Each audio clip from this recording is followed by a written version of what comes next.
Halo, assalamualaikum warahmatullahi wabarakatuh. Jumpa dengan saya lagi, Neng Eva. Gimana kabarnya sahabat hikmah semuanya hari ini? Yang soleh dan solehah, yang baik hatinya, yang cantik dan yang ganteng, yang tidak sombong, rajin sedekah, serta rajin menabung. Semoga hari ini sehat-sehat walafiat dan dalam lindungan Allah Subhanahu wa Ta'ala.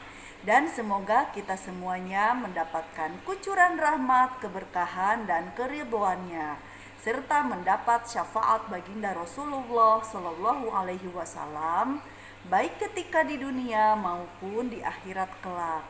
Amin, amin, amin, ya robbal alamin.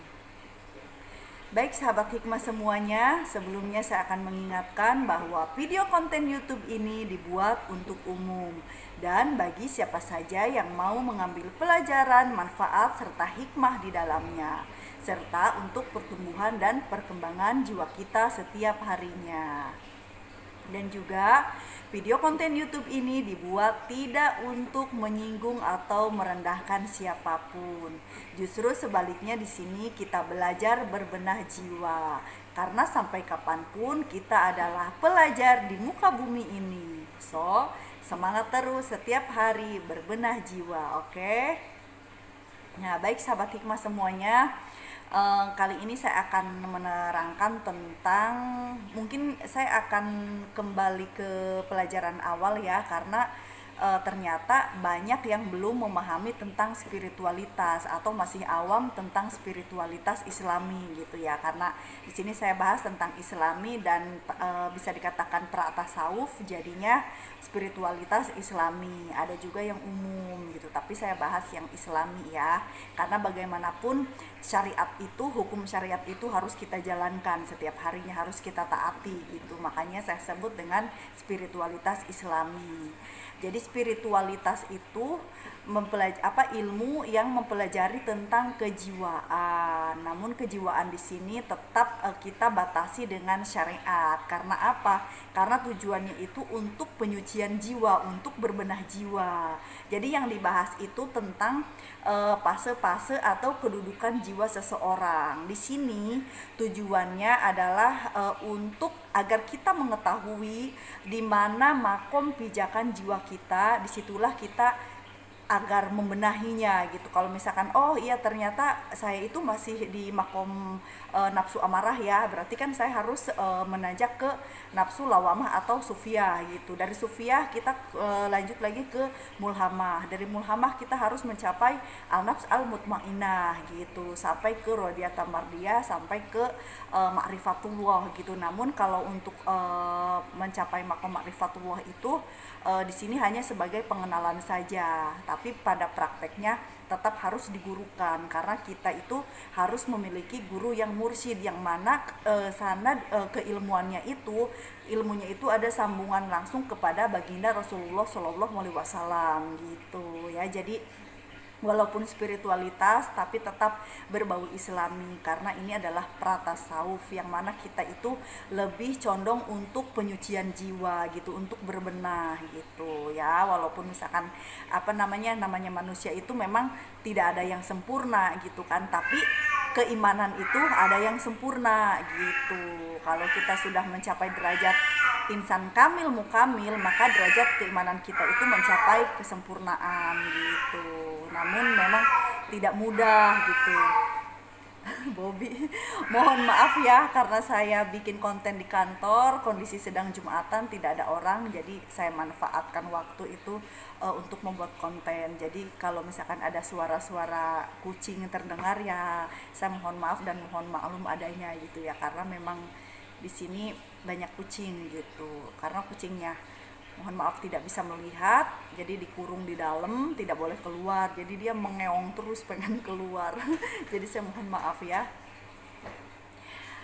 Baik, kita lanjutkan lagi. Nah, jadi di sini itu bisa dikatakan sebagai spiritualitas Islami itu pra-tasawufnya gitu, atau lebih kepada tazkiyatun nafsnya gitu.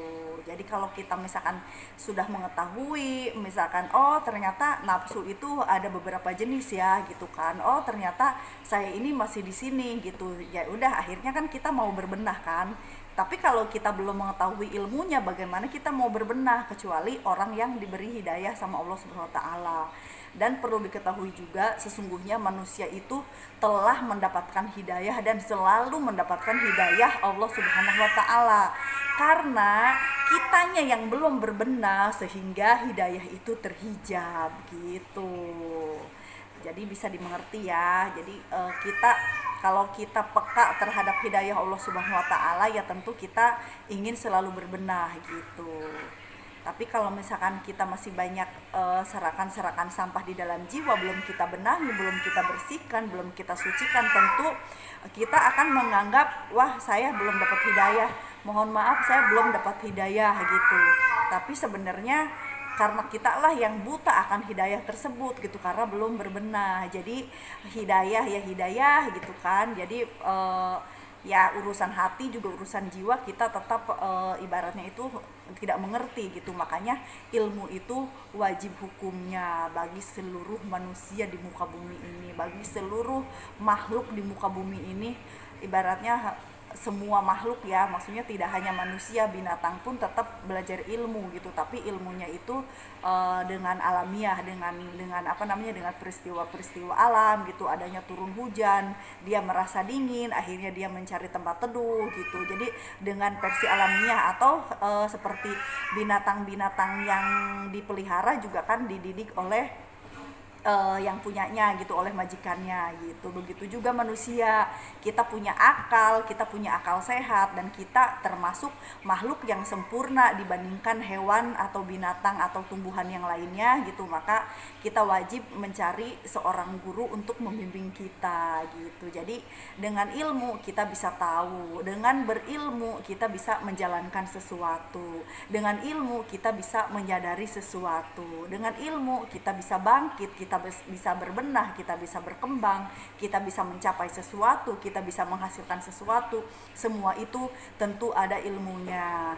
Dan yang di sini yang saya bahas adalah tentang spiritualitas Islami, tentang kejiwaan atau memahami fase-fase kejiwaan kita, yang mana kita kalau sudah mengetahuinya ternyata berserakan atau masih gelap, jadi kita berbenah untuk mendapatkan pencerahan dan mendapatkan penyucian jiwa gitu melalui spiritualitas Islami ini, atau tazkiyatun nafs atau pra-tasawuf gitu. Jadi ini sebagai dasar-dasarnya ya. Jadi mohon maaf ini saya jadi kembali lagi ke awal karena ternyata masih banyak yang belum memahami gitu. Kalaupun memahami tapi pikiran orang itu kan berbeda gitu. Kalau orang awam misalkan seperti makom diam atau misalkan belum pernah mempelajari tentang spiritualitas, tentu dia itu akan akan memahaminya itu dalam batasan syariat gitu, dalam pikiran seolah-olah ini tentang syariat gitu, padahal ini ilmu spiritualitas tentu yang diajarkan juga tentang sifat-sifat kejiwaan atau fase-fase kejiwaan yang dimiliki seseorang, tentu berbeda-beda ya. Nah, semoga bisa difahami. Cukup sekian dulu, nanti kita lanjutkan lagi ya. Saya mohon maaf kalau ada kekurangan dan kesalahan dalam menyampaikannya, karena saya hanya manusia biasa yang belajar dan terus belajar. Ambil baiknya dan buang buruknya, dan juga semoga bermanfaat. Minal aidin wal faidin, mohon maaf lahir dan batin. Wassalamualaikum warahmatullahi wabarakatuh. Orang baik pandai mengambil hikmah, sehat lahir batin is the best.